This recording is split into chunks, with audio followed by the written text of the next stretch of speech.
نوائے ضیاء کے ساتھ پروفیسر ضیاء کسی بھی ملک کا نظم و نسق چلانے کے لحاظ سے مختلف ادارے جو ہیں وہ تشکیل دیے جاتے ہیں. ان اداروں کے کردار سے متعلق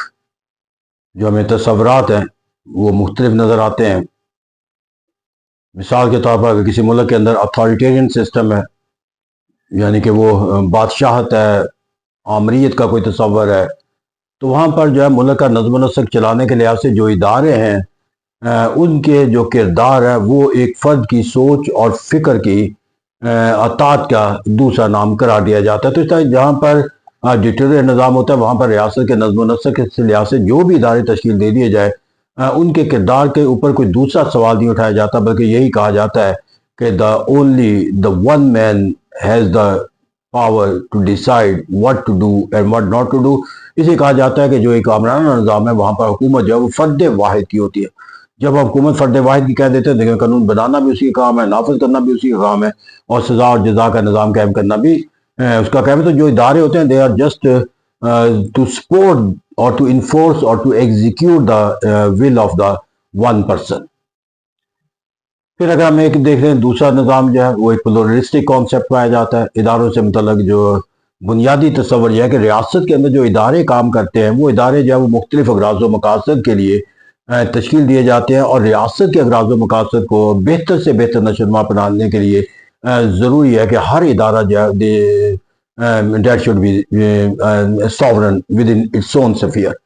جب وہ کہتے ہیں کہ اس کو اپنے ایک سفیر کے اندر سوورن ہونا چاہیے تو اس کا مطلب یہ ہے کہ وہ اپنے جو فرائض ہیں، جو دائرہ کار ہے، اس کے اندر جو ہے وہ اپنی سوچ اور فکر اور اپنی اہلیت اور قابلیت اور کے مطابق جو ہے وہ سرگرم عمل ہو، اور جن مقاصد کے لیے بنائے اس کو حاصل کرے، اور اس لحاظ سے اسے کسی دوسرے بیرونی یا اندرونی کسی طرح کے جو ہے رکاوٹ کا کوئی تصور نہ ہو جائے. تو کہتا ہے کہ ریاست کو اگر ترقی دینی ہے تو ریاست کے تمام اداروں کو ترقی دینا ہے، کیونکہ ریاست از the component of the different institution or the prosperity and the strength of the each and every institution will make the state a real sovereign powerful state. تو اس سے کہتے ہیں ایک پلورلسٹک کانسیپٹ ہے اداروں کے کردار کے حوالے سے. پھر ایک وہ کردار آ جاتا ہے جہاں جمہوریت کا ایک تصور پایا جاتا ہے، اور جمہوری تصور کے مطابق جو ہے وہ دو فورسز ہوتی ہیں. One is called the political force and other is called the official force یا گورنمنٹ فورسز. اب ان کے درمیان ڈفرینشیٹ اس طرح کیا جاتا ہے کہ one is called executive and other is called the administration. تو ملک کا نظم و نسق چلانے کے لیے جو ادارے ہیں ہم اس کو کیٹیگرائز کر لیتے ہیں، the political institution and the second one the administrative institution. تو جو پولیٹیکل انسٹیٹیوشن ہوتے ہیں ان کا بنیادی کام ملک کا نظم و نسق چلانے کے لیے پالیسیاں بنانا اور اس کو نافذ کرنا، جبکہ گورنمنٹ جو ادارے ہوتے ہیں ان کا جو پرائمری فریضہ ہوتا ہے وہ ان گورنمنٹ کے جو پالیسیاں ان کو نافذ کرنا قرار پاتا ہے. یہاں پر اگر ہم پولیٹیکل سائنس کے طالب علم کے طور پر دیکھیں تو ہمیں جب تینوں تصورات آ جاتے ہیں تو پھر اس کے بعد کسی بھی ریاست کے اندر جا کر ہم دیکھ سکتے ہیں کہ either that state is governed by the principle of the authoritarianism or that country is a democratic country or the third one or that state is a pluralistic state. تو اس طرح کہتے ہیں وہاں پر جس کانسیپٹ کے تحت ہم اس نظام کو دیکھیں گے ہمیں اس کے اداروں کے کردار کی جو صحیح نوعیت ہے وہ ہمیں سمجھ آ جاتی ہے. لیکن جب ہم پولیٹیکل سائنس کے طالب علم کے طور پر اداروں کے کردار سے متعلق ان تینوں پہلوؤں کے لحاظ سے دیکھتے ہیں تو پاکستان کے اندر جو ایک سوال کریکولم کا حصہ بن چکا ہے، اور اگرچہ وہ سوال کریکولم یعنی کہ اکیڈیمک ڈسکشن کا حصہ بننا بھی ایک جمہوری مملک کے اندر جو ہے وہ ایک بہت بڑا لمحہ فکریہ ہوتا ہے، یعنی کہ role of the military in Pakistan politics. کیونکہ جب ایک ادارے کے طور پر لیا جاتا ہے تو پھر یہ ادارہ کا جو تصور ہے اس ادارے کے مطابق جو ڈیموکریٹک پاکستان کے اندر نظام ہے اس کے اندر تو کوئی دوسرا تصور ہونا ہی نہیں چاہیے کہ that is the one of the department of the government, and like all other department, that department has to do what is directed by the government or what the policy is made by the government. That will department یعنی کہ جو ایک military establishment ہے وہ اس کے اوپر جو ہے وہ نافذ کرے گی. تو یہاں پر جا کر رول آف ملٹری جو ہے وہ اگر ہم پاکستان کے آئین اور نظام کے حوالے سے پھر تو کوئی ڈیفائن کرنا جو ہے اس کے لیے کوئی معنی و مفہوم نہیں رہتا. جو پولیٹیکل سائنس کا ایک بنیادی اصول ہے کہ ڈیموکریٹک نظام کے اندر جو ہے وہ ایک ملٹری کا کیا کردار ہوتا ہے یا ایک ادارے کے طور پر اس کا کیا کردار ہے اس کا تعین ہم بآسانی کر سکتے ہیں. لیکن حقیقت نہیں ہے کہ جو ہمیں اس نظام کو دیکھنا ہے اس کو ہم ایک ٹریڈیشنل اپروچ کی طرح نہیں دیکھتے کہ آئین کے اندر کیا لکھا ہے، اس کے لیے ہمیں بیہیویئرل اپروچ کا تقاضا پڑتا ہے، یعنی کہ جو عملی طور پر جو ہے اس نظام کے جو پہلو ہیں اس کو دیکھنا پڑتا ہے، اور لوگوں کی جو سوچ اور فکر ہے اس کے حوالے سے ہمیں اس کا جائزہ لینا پڑتا ہے۔ یہی وجہ ہے کہ پاکستان کے اندر جو ہے وہ role of military in Pakistan politics is question that is the essential part of the curriculum of Pakistan studies. تو اس کہتے ہیں جب اس کریکولم کے نتیجے کے اندر اس سوال کا جواب دیکھنے کی کوشش کرتے ہیں کہ what is the role of the military in Pakistan politics, تو اب یہ سوال جو ہے وہ تین فیزز کے اوپر چلا جاتا ہے۔ What was the role of the military establishment in Pakistan, what is the role of the military establishment in Pakistan, and what will be the role of the military establishment in Pakistan. کیونکہ اب یہ دائرہ کار کے لحاظ سے کہیں ماضی میں ہمیں واقعات پر صرف مشتمل نہیں ہے، یا اس کا کردار جو ہے وہ صرف حال کی سرگرمیوں کی بنیاد پہ نہیں پرکھا جا سکتا، بلکہ ہمیں مستقبل کے بارے میں بھی ایک لائحہ عمل جو ہے وہ دیکھنا پڑے گا۔ اگر میں پاکستان کے رول آف ملٹری کو ان تمام پہلوؤں سے دیکھنے کا ایک ذریعہ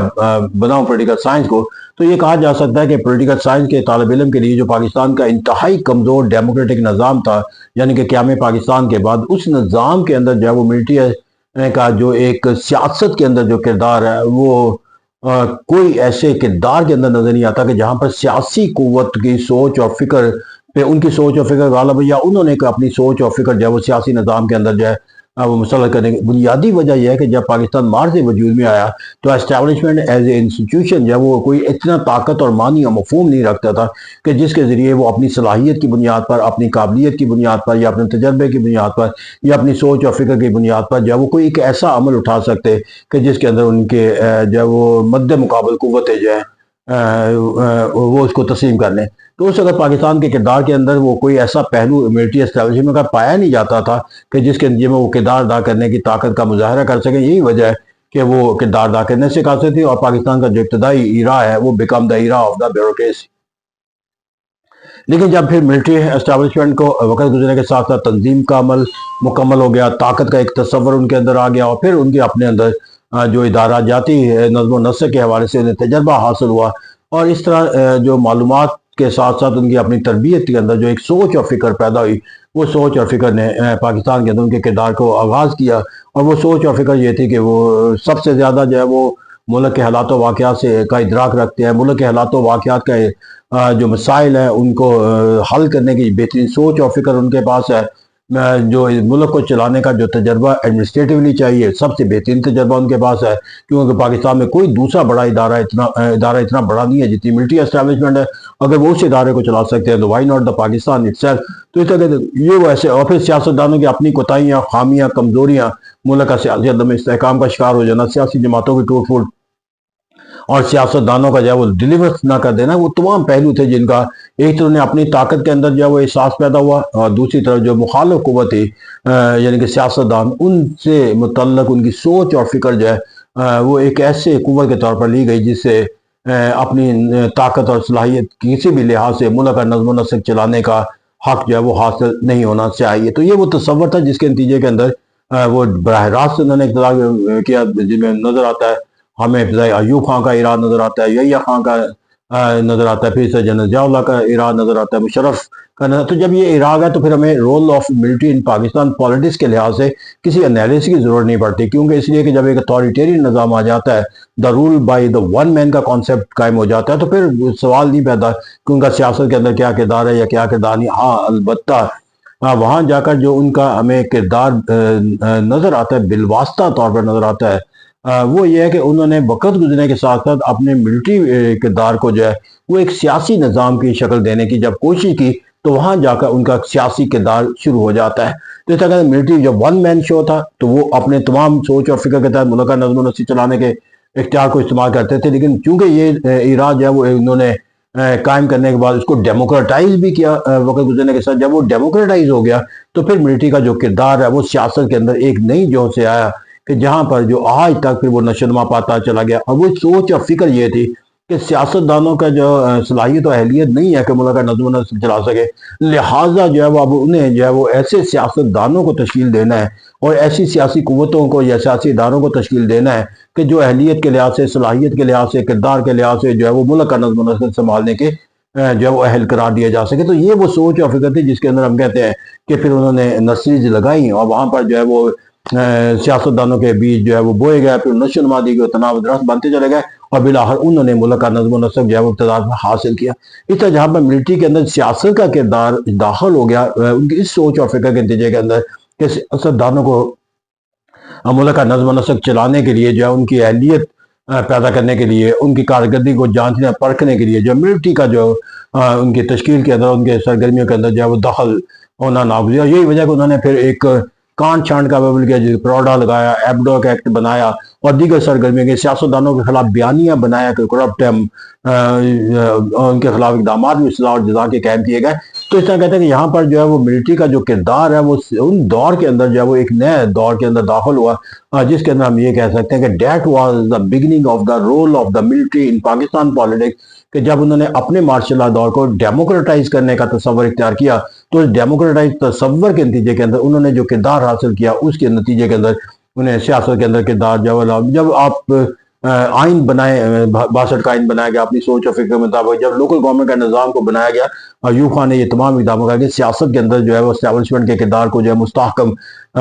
بنیاد جو ہے وہ فراہم کی. پھر اس سے جنرل ضیاء الحق نے جو ہے غیر جماعتی انتخابات کا عمل کر کے لوکل گورنمنٹ کا نظام بنا کے, پھر پرویز مشرف صاحب نے بھی اسی طرح لوکل گورنمنٹ کا نظام بنا کے, اور پھر اسی طرح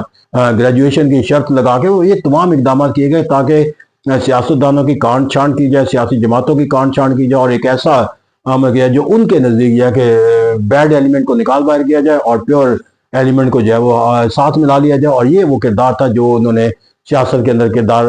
حاصل کیا. اور اب یہ عمل وقت گزرنے کے ساتھ ساتھ جو ایک کردار انہوں نے حاصل کیا اپنی سوچ اور فکر کے تحت کہ انہوں نے سیاست نظام کو پیوریفائی کرنے کے لیے اس سے جو ناپسندیدہ جو ان کے اندر ایلیمنٹ پیدا ہوتے ہیں ان کو سیاست سے اندر جو ہے وہ دور کرنا. یہی عمل جو ہے وہ وقت گزرنے کے ساتھ ساتھ ان کے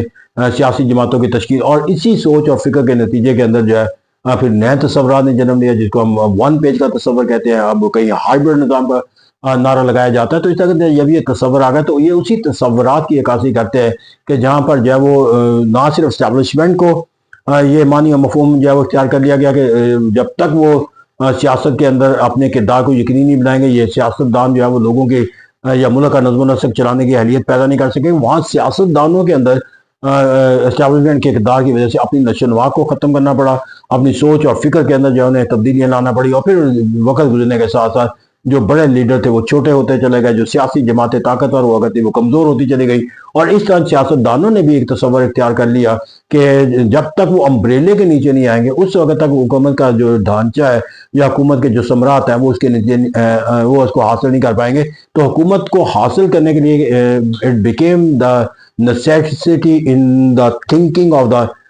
politician that they will have to come under the umbrella of the establishment. اور اس طرح پاکستان کے اندر پھر وہ ایک سیاستدانوں کا بھی ایک گروہ پیدا ہو گیا کہ جو اپنے اقتدار کے لیے جب وہ اسٹیبلشمنٹ کو جب وہ امبریلا تصور کرتے ہوئے اس امبریلے کے نیچے آنا شروع ہو گیا. تو اس طرح کہتے ہیں جب یہ ایسا تصور ہوا تو پھر ان کی سوچ اور فکر کے اندر اسٹیبلشمنٹ کے ایک نئی طاقت پیدا ہوئی کہ جو پاکستان کے سیاسی نظام کے اندر جو وہ تطہیر کا عمل کرتے تھے وہ ان کو از خود نہیں کرنا بلکہ سیاستدان از خود ان کے پاس آ کر جو ہے وہ اپنی تطہیر کا عمل جو ہے مکمل کریں گے اور اس طرح وہ فیصلہ کریں گے کہ اقتدار کس کو سونپا جانا چاہیے یا کس کو. اور یہی وجہ کہ پاکستان کے اندر جو موجودہ نظام ہے ملٹری کے حوالے سے وہ ون پیج کا تصور ہے یا ہائبرڈ نظام حکومت کہتی ہوئی نظر آتی ہے, جو ڈائریکٹلی اور انڈائریکٹلی جو ہے وہ تسلیم کرنا مقصود ہے کہ پاکستان میں جو حکومت کا نظام ہے وہ اس نظام کی سوچ اور فکر بنیاد جو ہے وہ اسٹیبلشمنٹ کے تصور کے ساتھ. اور پھر اس سوچ اور فکر کے نتیجے کے اندر جو ہم نے دیکھا اب یہاں پر جو ہمیں role of military in Pakistan politics کا ہے, اس ارتقاء کے اندر جو دیکھنے کا جو پہلو ہے جس سے ہم اپنے مستقبل کو دیکھ سکیں گے وہ یہ ہے کہ ماضی کے اندر یعنی کہ ماضی بعید کے اندر جا کر جو ان کا کردار تھا یعنی کہ پاکستان کے قیام کے بعد اور جو مارشل لا دور کے تھے اس کے اندر جو ان کا کردار تھا وہ کردار جو ہے اب وہ لوگوں کے لیے کہیں نہ کہیں نہیں بلکہ کئی پہلوؤں کے ساتھ جو ہے وہ ایکسیپٹنس کا ذریعہ بن جاتا تھا. ان کا ایک تو میڈیا اویئرنیس جو اس وقت لوگوں کے پاس نہیں تھی, اس طرح جو پیغام لوگوں کو پہنچایا جاتا وہ لوگ قبول کر لیتے ہیں اور پھر لوگوں تک پیغام پہنچانے کا جو ماہر تھے وہ چونکہ مکمل طور پر حکومت کی کنٹرول میں ہوتے تھے. جیسے پتھر کے اوپر بھی قطرہ قطرہ گرا کر اگر سوراخ کیا جا سکتا ہے تو ملٹری رول جو ہے وہ دہائیوں تک مشتمل ہوتے تھے. تو اس طرح کہتے ہیں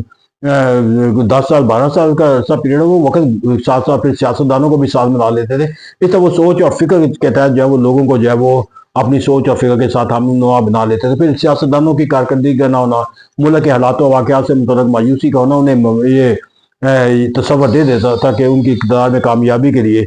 ضروری ہے کہ وہ اپنے مسند اقتدار پر حاصل کرنے، اسٹیبلشمنٹ کو ذریعہ بنائیں۔ لیکن جب یہاں پر جا کر ہم نے آگے جا کر دیکھا تو وقت گزرنے کے ساتھ ساتھ اب جب یہ ون پے کا تصور آیا یا جو دوسرا تصور آیا ہائیبرڈ نظام کا، تو اب سیاست دانوں کا جو اسٹیبلشمنٹ کا تعلق ہے وہ ایک سیاسی نظام کا ایک ایسی جوہد بن گئی کہ جس میں ایک گروپ بینیفیشری بن گیا، دوسرا جو ہے وہ اپنے آپ کو ایک وکٹم گروپ کے طور پر لینے لگا، یعنی کہ حکومت وقت بینیفیشری بن گئی اور اپوزیشن جو ہے وہ ایک وکٹم گروپ بن گئی۔ اور جب سیاست کے اندر آ جاتا ہے تو پھر کہا جاتا ہے کہ everything is fair in love and war, تو پھر سیاست جب وار بن جاتی ہے تو یہی وجہ ہے کہ پاکستان کے اندر جو اسٹیبلشمنٹ کا کردار تھا سیاست کی نظر ہونے کے نتیجے کے اندر اب دو گروہ پیدا ہونے شروع ہو گئے کہ جب کوئی حکومت میں آتا ہے ون پیج کا تصور، اور جب کوئی گروہ اپوزیشن میں چلا جاتا ہے تو پھر وہ اسی کو اپنے لیے وکٹم ہونے کے نتیجے کے اندر اسٹیبلشمنٹ کے کردار کے اوپر سوالیہ نشان بنا دیتا ہے۔ اور اس کا نتیجہ یہ نکلا کہ اب وقت گزرنے کے ساتھ ساتھ اسٹیبلشمنٹ کے کردار کے حوالے سے جو سیاست دانوں نے مختلف ادوار کے اندر جو بیانیے بنائے، اس کے نتیجے کے اندر جا کر ان کردار سے متعلق ایک ایسی سوچ اور فکر پروان چڑھا دی گئی کہ جس کے نتیجے کے اندر جو ہے وہ ہمیں سانحات سے بھی گزرنا پڑا، جن میں 9 مئی کا سانحہ جو ہے وہ قابل ذکر ہے۔ تو وہ ایک ایس المیہ کا جنم لینا دراصل اب ماضی کے مقابلے میں جو اسٹیبلشمنٹ کا کردار ہے وہ اس پروپیگنڈے کا بھی آئینہ دار نہیں ہے جو ماضی میں کر کے حاصل کر لیا جاتا ہے، کیونکہ اب پروپیگنڈا کے جو ماخذ ہیں وہ اتنے زیادہ طاقتور اور اتنے ورسٹائل ہو گئے ہیں کہ کسی ایک جو حکومت کے پاس ماخذ ہے اس کے مقابلے میں جو عوامی ماخذ ہیں وہ زیادہ طاقتور ہے، جس کو ہم سوشل میڈیا کا نام دیتے ہیں۔ تو اسے کہتے ہیں کہ اب وہ جو ماضی کے اندر اسٹیبلشمنٹ کا کردار تھا وہ ایک سپر میسی رکھنے والا ایک آرگن کے طور پر تھا، لیکن اب وقت گزرنے کے ساتھ ساتھ وہ ایک پولیٹیکل ایجنٹ کے طور پر جو ہے ان کا معنی اور مفہوم جو ہے وہ تشکیل پا جائے، اور پولیٹیکل ایجنٹ کے طور پر جو یقینی بات ہے پھر یہ دو پالیٹکس کے کردار ہوتے ہیں، one government and other the opposition, اور جب یہ دونوں کرداروں میں مفادات ہوتے ہیں تو ہاؤ از اٹ پاسبل کہ وہ ان کے نزدیک جو ہے وہ اسٹیبلشمنٹ کے کردار سے متعلق ایک ہی سوچ اور فکر پیدا ہو جائے۔ تو اس سے جہاں ایک پیج کے کہنے والا گروہ موجود ہوتا ہے، ہائیبرڈ فخر کرنے والا گروہ موجود ہوتا ہے، وہاں اس کے خلاف جو ہے وہ سیاست کے اندر ان کے کردار کے اوپر سوالیہ نشان پیدا کرنے والے بھی گروہ موجود۔ یہی ہمارا آگے جو حالات و واقعات ہیں یہی پاکستان کے مستقبل کے لیے ہمیں خوف پیدا کرتے ہوئے نظر آتے ہیں کہ ہم نے جس جوہد کے اوپر جو ہے وہ سیاست دانوں نے اسٹیبلشمنٹ کے کردار کے حوالے سے جو راستے اختیار کر رکھے ہیں اس کے نتیجے میں اس ادارے کے اوپر جو ہے وہ عوامی سطح کے اوپر جو دباؤ نظر آتا ہے جس سے اس کی طاقت کے اندر جو ہے وہ ایک سوالیہ نشان پیدا ہوتا ہے، جبکہ ملک کو اس کے ادارے کی زیادہ طاقت کے وقت گزرنے کے ساتھ ضرورت ہے۔ اس حالات و واقعات کو اگر کنٹرول نہ کیا گیا، جس کو بہتر نہ بنایا گیا، تو اس ادارے کی طاقت سے متعلق مستقبل کے تقاضوں کو پورا کرنے کی صلاحیت جو ہے وہ کیسے نشو نما پا سکے گی۔ تو اس طرح ان حالات و واقعات کے اندر اگر میں انالیسس کروں تو میں اسٹیبلشمنٹ کو کہیں نہ کہیں یہ احساس ضرور موجود ہوتا ہے کہ جب وہ اپنے بیانیے کے ذریعے کہتے ہیں کہ ہم سیاست دانوں کے سیاسی سرگرمیوں کا حصہ نہیں بننا چاہتے، نہ ہمیں بنایا جائے، بلکہ ہم جو ہے وہ اپنے کردار کو اپنے دائرہ کار کے اندر رکھتے ہیں، لیکن المیہ یہاں پر یہ جو سیاستدانوں نے تشکیل دے دیا وہ یہ ہے کہ حکومت وقت ہائیبرڈ نظام کی تشکیل پر فخر کرتی ہے اور جو اپوزیشن ہے اسے وکٹم گروپ تصور کرتی ہے۔ اس طرح یہ جو اداروں کے کردار سے متعلق ان کی جو متضاد سوچ ہے اس کے اندر اب ایک ایسا عمل ہے کہ جس گروہ کے پاس بھی اقتدار نہیں آئے گا انہوں نے ایک راستہ بنا لیا کہ وہ ایک ادارے کو سوالیہ نشان بنا کر اپنی جو اقتدار سے محرومی ہے اس کے لیے کوئی ایک دلیل لوگوں کے ساتھ، تو اپنی پرفارمنس کے بجائے، اور یہی وجہ ہے کہ پاکستان کے اندر وقت گزرنے کے ساتھ ساتھ جو ہے وہ اسٹیبلشمنٹ کا جو موضوع ہے وہ ہر بچے کا موضوع بنتا چلا جا رہا ہے۔ اس طرح ان حالات و واقعات کے اندر اگر ہمیں پاکستان کے مستقبل کے لحاظ سے دیکھنا ہے اور پاکستان کے اندر role of the military in Pakistan politics, جو ماضی کے تمام تلخ تجربے ہیں، جو تلخ نتائج ہیں، کیونکہ جب بھی ملٹری سیاست کے اندر جو کردار ادا کرتی ہے چاہے وہ ماضی کا ہو یا ماضی قریب کا ہو، تو سیاست کے اندر کردار سے انہوں نے بھی یہ سبق میرا میں وہ یقیناً حاصل کیا ہوگا کہ سیاست کے اندر کردار کے نتیجے کے اندر جو سیاسی قباحتیں ہوتی ہیں پھر وہ سیاسی لوگوں کے درمیان نہیں رہتی، ان کے درمیان بھی پھیلتی ہیں کہ جو سیاست کے کردار کے حوالے سے پہچانے جاتے ہیں۔ تو میں اس ادارے کی بھی طاقت اور صلاحیت کا بنیادی تقاضا یہی ہے کہ سیاست دان اور سیاسی سوچ اور فکر جو ہے اس ادارے کے سرگرمیوں سے کہیں ان کا کوئی منسلک نہ ہو سکے۔ تو یہ سوچ اور فکر ان کے اندر پائی جاتی ہے، سب وہ اویئرنیس کے ذریعے بھی لوگوں کے ساتھ رابطہ کرنے کی کوشش کرتے ہیں، لیکن جو میجر کردار ہے وہ کردار دراصل جو اب تبدیلی آ چکی ہے اور جس پر role of the military in Pakistan politics کا فیوچر ڈیپینڈ کرتا ہے، وہ دراصل جو ہے وہ سیاست دانوں کی اپنی سوچ اور فکر ہے کہ ان کو اپنی سوچ اور فکر سے نکلنا ہوگا کہ جہاں پر انہوں نے اپنے آپ کو انفرادی سوچ اور فکر کا پابند بنا لیا ہے یا اپنے سیاست کے اقتدار کی حوث کو جو ہے وہ اسٹیبلشمنٹ کو لازمی جز بنا لیا ہے۔ اس طرح ہر سیاستدان جو سیاست کے اندر اقتدار حاصل کرنا چاہتا ہے وہ اس دروازے کو نوک کرتا ہے اسٹیبلشمنٹ کو، اور اس کے نتیجے کے اندر جا کر جو ہے وہ جو معنی و مفہوم ہے وہ اقتدار کا تو حاصل کر لیا جاتا ہے، لیکن عوامی سطح کے اوپر اس ادارے کی تو میرا جو سیاستدانوں کے لیے ایک لمحہ فکر ہے کہ وہ اپنے انفرادی مفادات سے بالا تر ہو کر جو جمہوری نظام کے تقاضے ہیں اس تقاضوں کے مطابق اپنے اقتدار کی جو جنگ ہے وہ سیاسی سرگرمیوں کے ذریعے سیاست کے ذریعے جو ہے وہ پایہ تکمیل تک پہنچائیں، نہ کہ وہ اداروں کے امبریلے کے نتیجے آ کر اپنے اقتدار کو قائم رکھنے یا حاصل کرنے کی جو ہے وہ جذبہ جب تک یہ جبلت رہے گی اس کے نتیجے کے اندر اسٹیبلشمنٹ کا جو کردار ہے جو ہمیں وقت گزرنے کے ساتھ ساتھ جو ہے وہ جو ایک طاقت اور مثبت پہلو رکھتا تھا اس سے محروم ہوتا ہوا نظر آتا ہے۔ ہم اس ادارے کی طاقت کو مزید مستحکم